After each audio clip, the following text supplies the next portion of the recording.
Pag nag-issue tayo ng subpoena at hindi siya mag-attend at kinontempt natin, pwede bang ang utusang kong hulihin si General Torre ay si General Torre?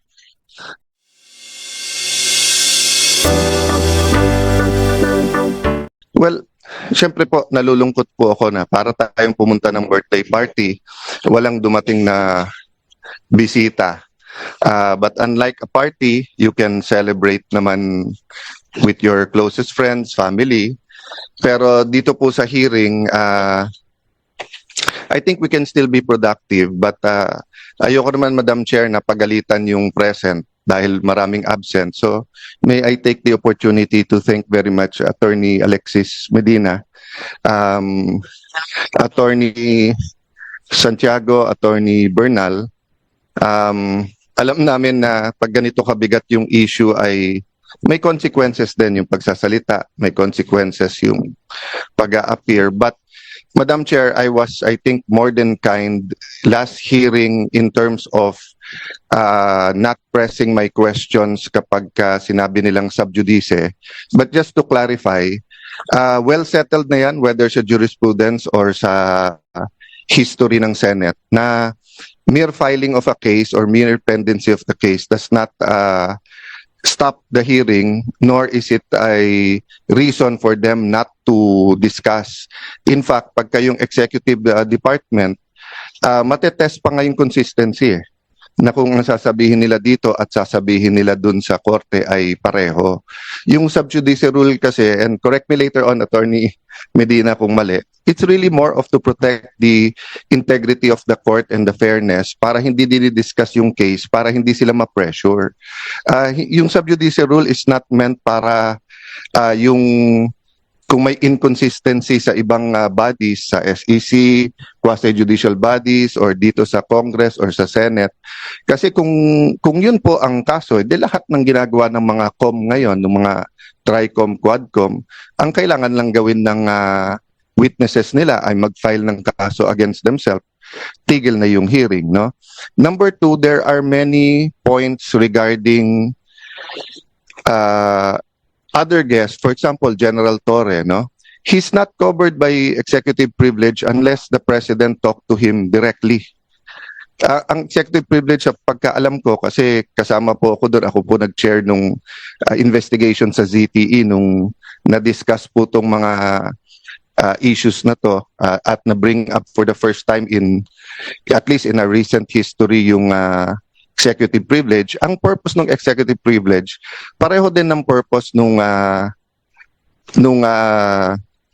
privilege na binibigay, for example, sa journalist, that hindi nila kailangan sabihin kung sino ang kanilang source, or kaya mag-asawa, or yung doktor at pasyente, or abogado at saka kliyente. Ang purpose kasi nun, the client and the lawyer can freely discuss. Ganun din, ang doctor at saka pasyente can freely discuss kasi they will not be compelled to testify, no? Against his client, against doctor. Pero lahat yan meron ding isa pong exception, no? For example, sa doctor, if iaminin sa kanya that a crime is about to happen sa United States, then they are required to say that. So ganun din po dito sa executive privilege. Malinaw sa Supreme Court ruling, you cannot use executive privilege if ang pinag-uusapan may crime ba o wala, or if it's to cover up a crime. At this point, we're not saying there is a crime to cover up, but I will bring up that point right now. So ma'am, of course, under your leadership, and syempre, may emotions naman talaga. Si Senator Bongo last time, kayo po. Ako, try ko lang pigilan. Talagang bantay na bantay ako ng asawa ko na wag uminit ulo last hearing, no? Kausap ko rin ng Senate President na let's check the facts, apply the issues, wag mo nang banat ng banat kasi nga baka hindi natin nakita yung buong video. So having said that, I think lahat naman na himasmasan, lahat naman po tayo ay nakapag-reflect. So I was reflecting on, and ma'am, pwede ba after this just to show a short video ni General Torre? Kasi ito ma'am, Republic Act number 7438, an act defining certain rights of a person arrested, detained, or under custodial investigation, as well as the duties of the arresting, detaining, and investigating officers and providing penalties for the violation thereof. May I also, akin to court na pagkawala po o hindi pinayagan yung ebidensyang i-offer, dito i-proffer. No? So wala sila, pero hindi ibig sabihin hindi ko pwedeng ilagay sa record yung tanong at baka sa media nila sagutin, baka dito later on. Ang linaw po kasi dito, nakalagay po dito. Okay lang kay Senator Cayetano kasi may chronological Okay, presentation one line tayo. lang. At saka si Senator Bato gustong pag-usapan din yung arrest. Sige ma'am. I'll leave just this one line lang para lang hindi mabitin yung train of thought, no.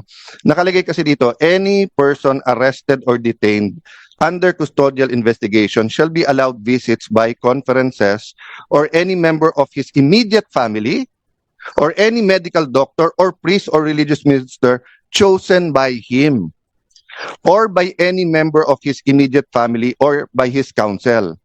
Okay, hindi ko nahabaan kasi nga ma'am, I'll follow your advice. Ma'am, may penalty po to.